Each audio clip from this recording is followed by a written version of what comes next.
It's Angela Navani here from the Children's Services team in Victoria.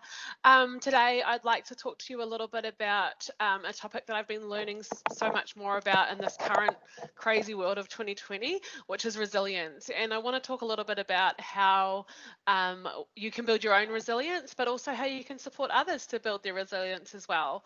Before we get going, I would like to take a moment to acknowledge the traditional owners of the land in which you may be viewing this session today. For me, as I record this, I'm on Wurundjeri land and I pay my respects to their elders past, present and emerging.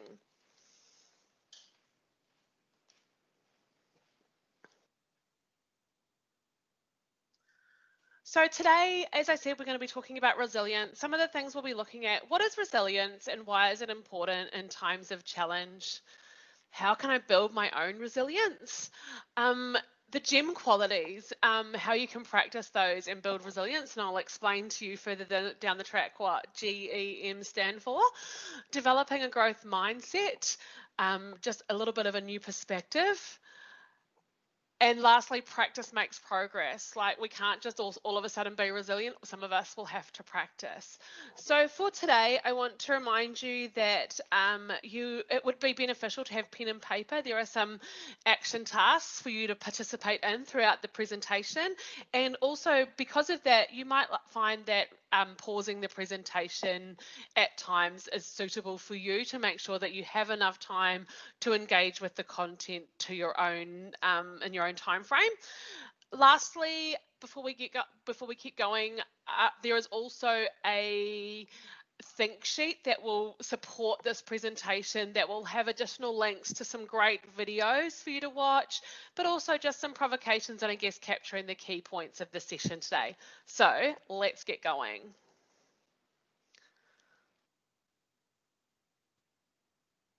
I found this quote when researching resilience. I found this quote which I thought for me really captured what I've learned resilience really means. The capacity of a system, enterprise or person to maintain its core purpose and integrity in the face of dramatically changing circumstances. And that was by Andrew Zolli. I think for me, I've done a lot of work around resilience and everyone sees it as something different. So how do we make sure that for us to be able to work on our resilience, it's really important that we develop and have a clear understanding of it ourselves.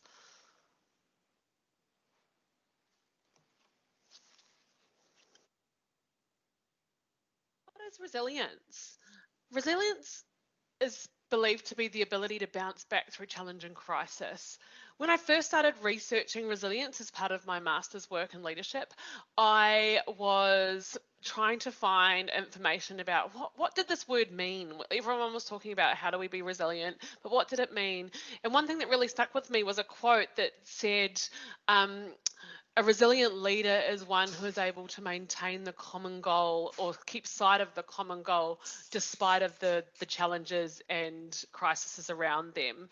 And so I think that when we're talking about bouncing back, it means that we're not immune to what's going on around us, but despite of what's going on around us, we have the ability to come back and be able to work towards our goals and challenges. Perseverance through challenge or crisis, we need to be able to persevere. Someone with resilience doesn't float through a challenge. They persevere, they work hard, they review, they reset, they take stock. They pick themselves up, dust themselves off, and keep going. The ability to become strong again through following adversity. So resilience doesn't mean that you have to be strong all the way through something that's going on. It means that following whatever's occurred, that you are able to come strong again. And I think that's a really important part of resilience, because it doesn't mean that only those people that never get affected by challenges or crises are resilient. It means we all have a piece of resilience in us, and it's okay for us to fall apart, or it's okay for us to have tough times, but how do we rebuild that? It's about emotional strength and the awareness of oneself and our goals, both individual and shared. Having an awareness of ourselves, you can't be resilient without being aware. It's really important that you are able to think about yourself within that moment, consider your emotional intelligence, and identify where you're at and what you need to push forward, because that's how you push forward. Um, One of the quotes that I really like, and a person that I listen to a lot that talks about leadership, he talks about resilience, and he talks about how others inspire followers, is Simon Sinek. And he talks about an infinite mindset. And he says that an infinite mindset, at times of immense change, there is no going back to normal. What a person with an infinite mindset provides is a quiet and calm confidence. They can see beyond the crisis. So they can see past what's happening now and work towards a common goal. And I think that quote's really poignant for now, because we know there is no going back to normal. We've been told that time and time again, that we need to find a new COVID normal. So I think that that really epitomizes how someone with an infinite mindset, or someone that is resilient, can push through these difficult times.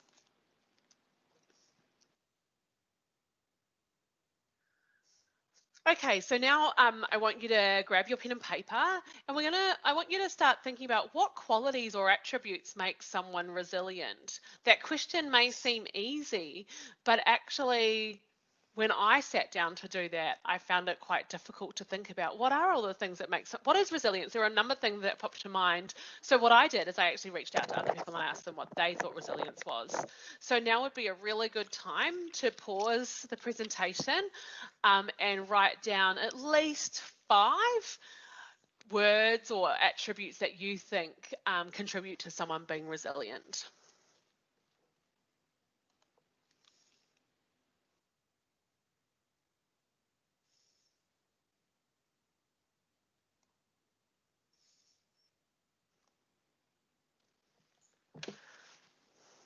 Okay, so thank you for your contribution. I'm hoping that you may have got one or more of the words on your page that you can see there. So when I did my research, I looked at, as I said, I asked people about what were the strategies or the attributes that made someone resilient.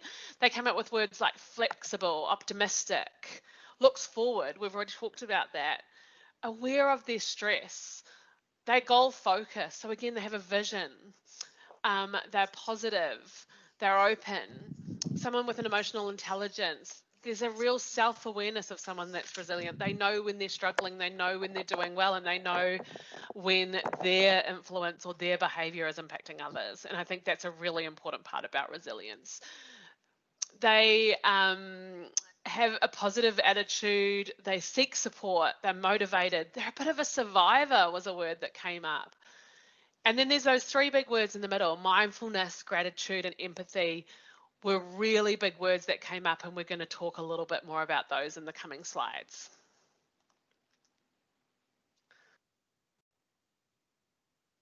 So as I said, I mentioned earlier the GEM qualities and how they help us build resilience. So GEM stands for gratitude, empathy, and mindfulness. We've all heard those words, but actually, let's break them down a little bit. Gratitude is the first in the GEM qualities. Gratitude is taking a moment to see the positives. It's acknowledging and celebrating not only the wins, but the opportunities or the challenges. Being grateful, showing appreciation, and feeling thankful and expressing that. When I set out to ask about what resilience meant to people, I went to my biggest mentor, and I asked her, and when she came back with gratitude, I was like, oh wow, I would never have thought of that. And what she said was, she said, even in the most darkest of times, she always tried to be thankful for the learning that she had from the challenges and the crises, because there was always something. And I think if we think about that right now, I'm really grateful for the fact that in this pandemic, I value time and quality time with my family and friends on such a deeper level than I thought I did before. So being grateful helps you to see, as it says in the quote there, gratitude teaches us to appreciate the rainbow from the storm.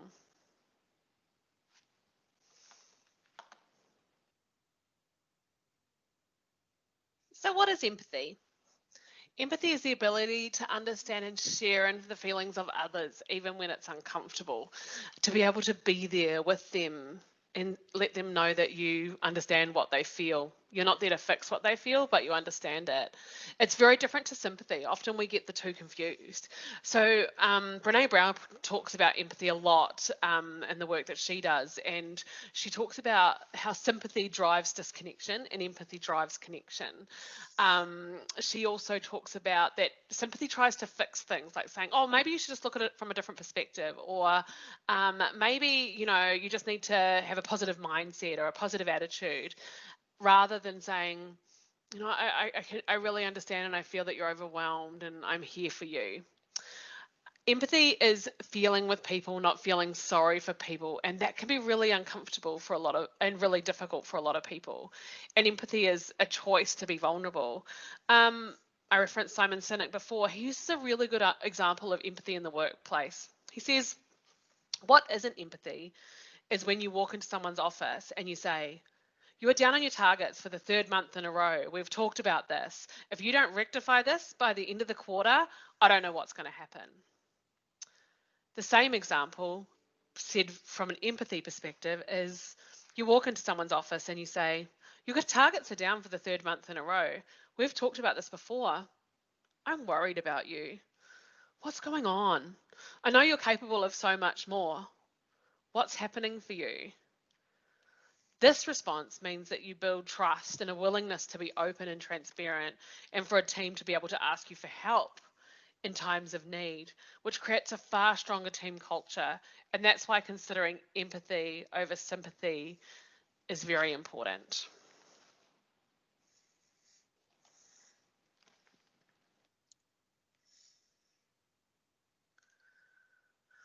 So what about mindfulness? We did a lot of mindfulness in Oak Grow for toddlers recently. It would be a great opportunity for any educators to go back and look at the Oak Grow curriculum under mindfulness for toddlers. I think it was in May or June, because you can apply it to your own life and also to older children as well. Mindfulness is taking time to focus solely on the present and the world around you. What's going on right now for you?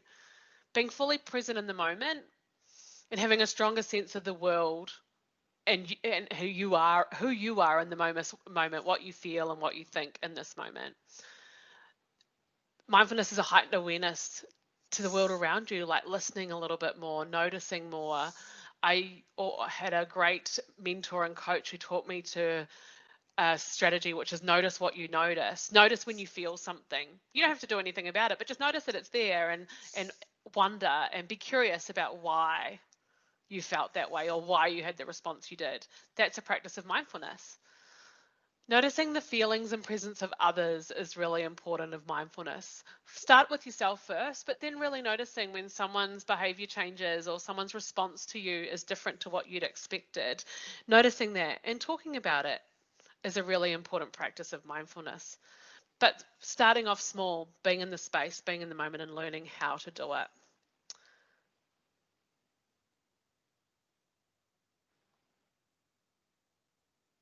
Gratitude, empathy, and mindfulness.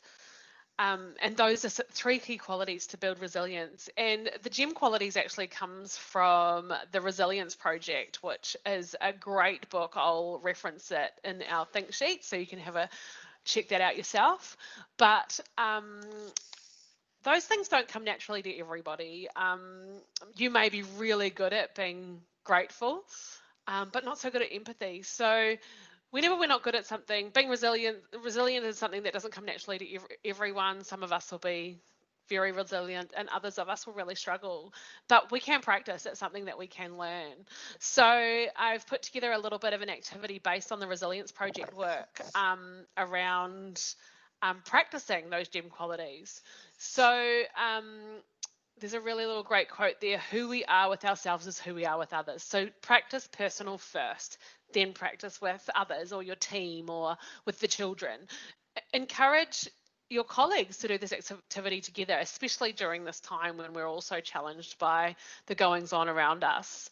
And do we see the world the same? So this is a time that you can go to your think sheet. Those little activities are there. So one of them is just list 3 things that you're grateful for today, and list 3 things that you're looking forward to about tomorrow. There's a practice of empathy and a practice of mindfulness. So it's really great opportunity to just take a moment for yourself and be in that space and think about, I really want to try building my resilience, and practicing that will progress me through to be more resilient.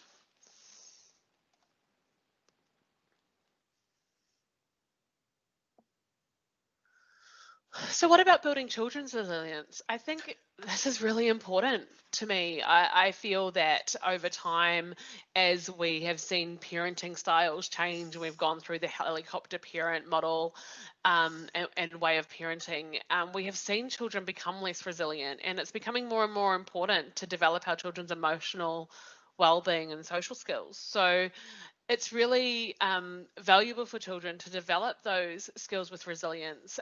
We did a lot of work in the toddlers, as I said earlier, about mindfulness. Some of the ways we can do this, Maggie Dent has come up with the 10 building blocks of resilience for children from 0 to 12. So just basic things to help them. You know, there's 10 points there. So having a positive, healthy pregnancy is your first start. You know, good nutrition, safe, nurturing care within a circle of a family. So having a sense of safety, it's really hard to develop resilient skills if you don't feel safe in your own family and home life. Play is a really important part of resilience because that helps children develop their own sense of self.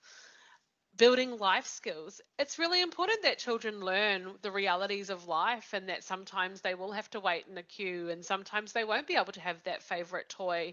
We've certainly seen that change over time. I remember as a child, my joy of my childhood was getting the toy catalog. I only probably got 1 or 2 things out of the catalog every year, and they were for birthdays and Christmas, whereas children today seem to get a lot more toys and things as they want them. So how do we build life skills around waiting and patience and the virtues that we want children to develop through life? Meaningful involvement with positive adults is number 6. And you as educators and people that touch the lives of children are those meaningful adults. Making sure there's clear boundaries, like, you know, there's a clock there's bedtime. There needs to be boundaries for children to learn how to engage in a social environment in the world that we live. Trying to reduce the amount of stress that children feel, and sometimes there might be stressful situations that we can't necessarily remove the stress, but by talking about it openly and honestly, and really focusing on the children's emotions and well-being, will help remove a lot of the stress for them. Developing self-mastery, which is really interesting. Children developing their own mastery, because that helps them believe in themselves and that they have capabilities, they're competent, they're capable learners, and they can contribute something to their family and the world around them. And strengthening their spirit, letting children know that we believe in them. We believe in them when they make mistakes. We believe in them when they're grumpy. We believe in them when they're sad, and we believe in them when they're happy. And strengthening spirit is a really big part that we have every role and responsibility to do in our work. Giving children full attention and active listening, like making sure that if you aren't able to give them that right now, that you are going back to them to make sure they do feel heard if you haven't had time in the moment.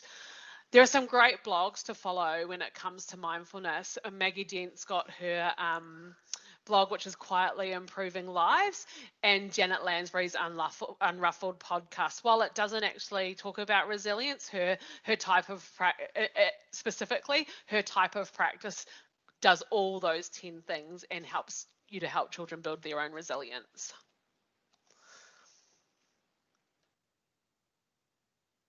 Now we're going to talk a little bit about mindsets. I want you to pause the presentation here. Before you pause it, I've just got an instruction for you. Take a moment to think about your initial reaction when you're faced with a recent challenge. It might be something that happened at work. It might be something that happened at home. Take a moment, write down that challenge. And I want you to think about when you were first faced with your challenge, what was your initial response? How did you feel? First and foremost, what was your feelings towards that? Did you feel like you had to take a breath in, that you were shocked or you were worried, or did you feel fear? What was your internal dialogue? What did you say to yourself? Did you say things like, "That's not going to work," or I'm really excited about that's going to be difficult, but I'm really looking forward to that challenge? I want you to, did you think about trying something new? And did you think about when this challenge came to you that this is another path on your journey that you needed to negotiate? And were you excited by what you could learn from this challenge? Or did you feel totally overwhelmed, think it was going to be too hard and create all the barriers for yourself? Next step, I want you to think about how your response made you feel.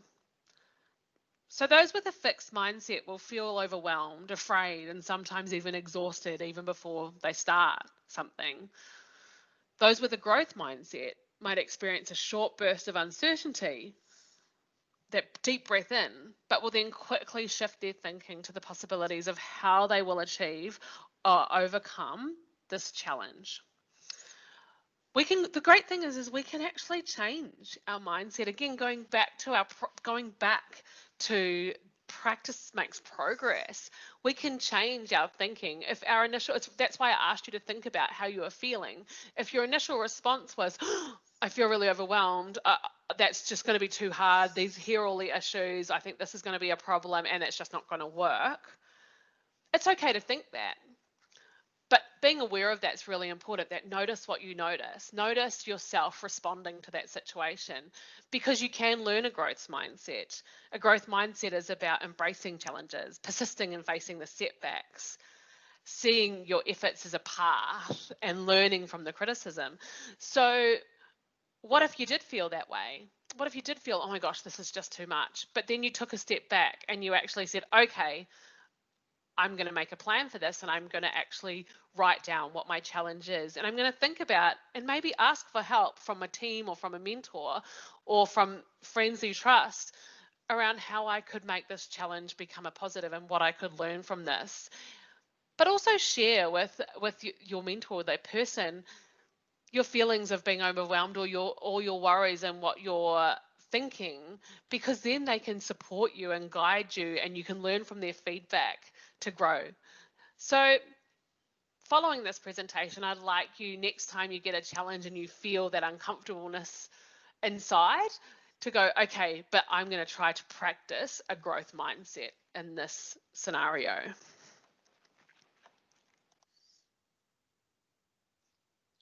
So yeah, changing your mindset. Change your self-talk. Consider how you talk to and about yourself and others.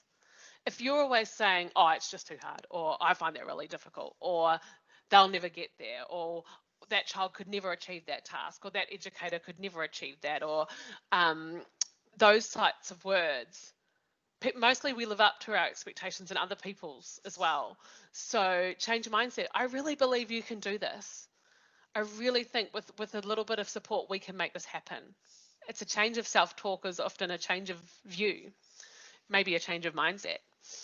Practice visualization. See yourself achieving your goals and succeeding. What would it look like? But mostly, what would it feel like if you actually achieved that? Think back to the last time you achieved something you were really proud for. Did it give you a bigger burst of energy? I know it does for me when I've done something I'm really proud of. I feel like enthused, I feel excited, and I feel like I've got much more energy to give. Don't be afraid to fail. Treat your failure as an important part of that learning. Like every time you fail, you learn what you could do differently. So look at it from a different perspective and embrace new challenges and opportunities.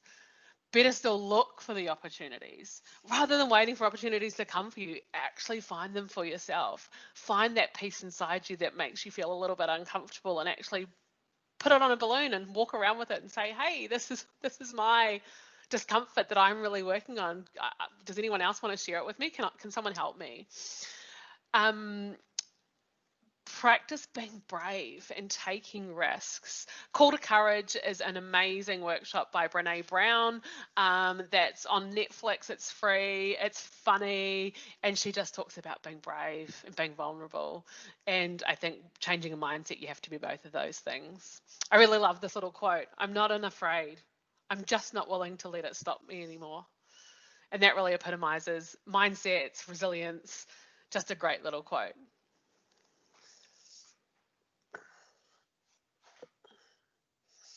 Lastly, I wanted to finish with another great quote. You are amazing, you are capable, and only you can build your own resilience. People can't give you resilience. You have to develop it and build it for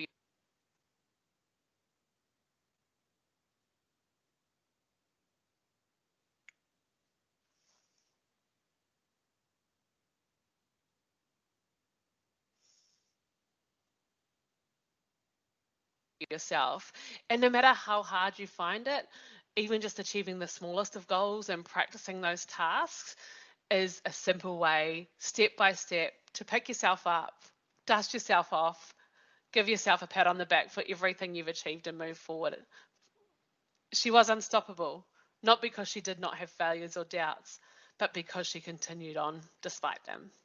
Thank you.